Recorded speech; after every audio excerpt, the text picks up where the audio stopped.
လာပါရှင်2019ခုနှစ်မတ်လ9ရက်အင်္ဂါနေ့ Arvision မြန်မာပိုင်းသတင်းအစီအစဉ်စတင်နေပါပြီရှင်ဒီနေ့သတင်းတွေထဲမှာတော့ NVC ကအတွက်မြန်မာအစိုးရကဖြာရောင်သွင်းဆောင်နေတဲ့သတင်းဘင်္ဂလားဒေ့ရှ်နိုင်ငံမှမြန်မာနိုင်ငံထဲသို့ပြန်လည်ဝင်ရောက်လာသောရိုဟင်ဂျာ28ဦးဖမ်းဆီးခံရတဲ့သတင်းစားတဲ့သတင်းတွေကိုတင်ဆက်ပေးသွားမှာဖြစ်ပါတယ်ရှင်။ကျွန်မတီတာထွန်းပါ2019ခုနှစ်မတ်လ4ရက်စနေနေ့ကမောင်တော်မြို့နယ်နဲ့ကျင်းပသောအစည်းအဝေးတွင်မြန်မာအစိုးရကရိုဟင်ဂျာလူမျိုးတို့ကိုနိုင်ငံသားစစ်ဆေးရေး NVC ကလက်ခံစေရန်အတွက်စစ်စုံရွှေချောက်ဖွေကောင်းလောက်အောင်သွေးဆောင်ဖြာရောင်စေယုံဟောပြောခဲ့တဲ့အပြင်မြန်မာအင်္ဂလိပ်ဘင်္ဂလီသုံးဘာသာစကားတို့ဖြင့်တတိပေကျင့်ရချက်များနဲ့လက်ကမ်းစာဆောင်များဖြန့်ဝေလျက်ရှိပါတယ်။ပြည်ခဲ့တဲ့စနေနေ့ကမောင်တော်မြို့နယ်နဲ့ဘူးတီတော်မြို့နယ်ရှိကျေးရွာတိုင်းမှာရိုဟင်ဂျာကိုယ်စားလှယ်3ဦးစီအစည်းအဝေးတက်ရဲ့မောင်တော်ခရိုင်အာဏာပိုင်များကအမိန့်ထုတ်ပြန်ကြေညာခဲ့ပါတယ်။၎င်းအစည်းအဝေးတွင်ရိုဟင်ဂျာကိုယ်စားလှယ်များကိုနိုင်ငံသားစစ်ဆေးရေး NVC ကလက်ခံရန်အတင်းအကျပ်တိုက်တွန်းခြင်းအမိန့်ထုတ်ပြန်ခြင်း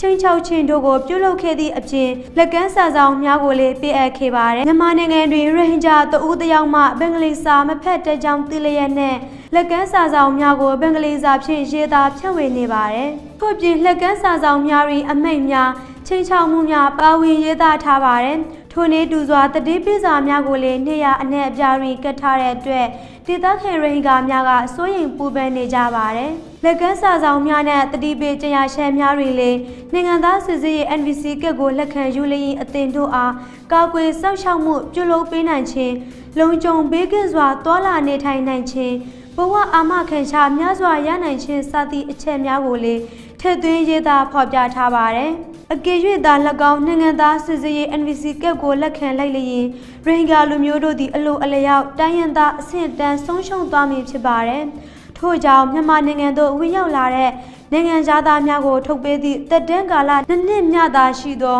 အမျိုးသားစစ်ဆေးရေး NVC ကတ်ကိုရိုဟင်ဂျာလူမျိုးများကညှင်းပယ်နေရခြင်းဖြစ်ပါတယ်။2019ခုနှစ်မတ်လ9ရက်တနင်္ဂနွေနေ့တွင်ဘင်္ဂလားဒေ့ရှ်မှလာသောရိုဟင်ဂျာ28ဦးပါတဲ့သင်္ဘောတစ်စီးကိုအာကန်အတွင်းကင်းလည်နေတဲ့မြန်မာနေကြားဆောင်ရေးများကဘင်္ဂလားပင်လယ်အော်၌ဖမ်းဆီးတွေ့ရှိရကြောင်းအေယာဝတီအင်္ဂလိပ်စာသတင်းဌာနမှရေးသားဖော်ပြထားပါတယ်။ရခိုင်ပြည်နယ်စစ်တွေမြို့တွင်မြန်မာအာဏာပိုင်များရဲ့အကြမ်းဖက်ရက်စက်မှုအသွာအလာပိတ်ဆို့မှုနဲ့အသက်မွေးဝမ်းကြောင်းတို့အတွက်ဒေသခံရိုဟင်ဂျာများမှာအခက်အခဲမျိုးစုံကြုံတွေ့နေရပါတယ်။ထို့သောအခက်အခဲအမျိုးမျိုးတို့ကြောင့်အာကန်အတွင်းစေဝကူတာမှုခံယူရမရရှိသဖြင့်စေဝကူတာမှုခံယူရတဲ့မိမိတို့၏အသက်မွေးဝမ်းကြောင်းအတွက်ရိုဟင်ဂျာတချို့မှာဘင်္ဂလားဒေ့ရှ်နိုင်ငံသို့ခိုးဝင်ခဲ့ရကြောင်းလည်းသိရပါတယ်။မတ်လ9ရက်တနင်္ဂနွေနေ့ကစေဝကူတာမှုခံယူရတဲ့အလုပ်လျှောက်ခွင့်ရန်အတွက်ဘင်္ဂလားဒေ့ရှ်နိုင်ငံသို့သွားခဲ့တဲ့ရိုဟင်ဂျာ28ဦးပါသောသင်္ဘောတစ်စီးဟာဘင်္ဂလားဒေ့ရှ်ဘက်ရှိစစ်မတင်ကျွန်းမှမြန်မာနိုင်ငံအတွင်းသို့ပြန်လည်ဝင်ရောက်လာစဉ်ဘင်္ဂလားဒေ့ရှ်ပင်လယ်အော်၌အဆိုပါရိုဟင်ဂျာ28ဦးကိုမြန်မာနေကြားဆောင်ရေးများက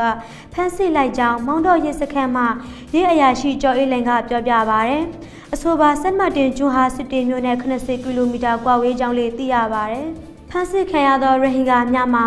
စစ်တေမြို့တေးချောင်းကျေးရွာနဲ့ပေါ်တူဖကျေးရွာရှိဒုက္ခသည်စခန်းမှာဒုက္ခသည်များဖြစ်ကြပါရယ်သူတို့ထဲမှတချို့ဟာစေဝါကူတာမှုခံယူရန်နဲ့နောက်တချို့မှာစားဝယ်နေရတဲ့ဘင်္ဂလားဒေ့ရှ်နိုင်ငံတွင်လှိလာခန့်အလုံလောက်ခဲ့ရပြီး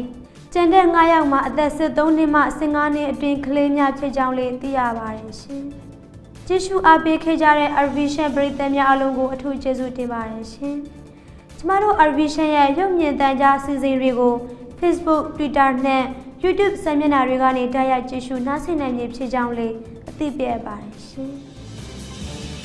။